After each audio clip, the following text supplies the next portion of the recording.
जय जगन्नाथ सांग माने आमे एबे बाहरी पल्लू राखी आनिया पई जेहेतु अगस्त 28 तारिख होची राखी राखी किणाकुणी करिया टी मार्केट रे पूरा सस्ता थिवो सेठी जाईकी राखी आनिया चलंतु जीवा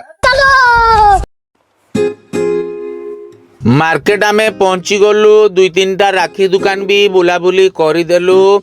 ए वर्ष 2026 रे केमती सब नुआ नुआ राखी कलेक्शन अछि आपण टिके देखंतु।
एते सारा राखी भितरु आमे भी 4-5टा राखी सिलेक्शन करदेलु सांग माने देखंतु एगुडा सब आमे सिलेक्शन करिचु राखी गुडाको आमकु तो पसंद लागुची आपण मानकु भी निहाती पसंद लागुथबो बेसी रेट नाही।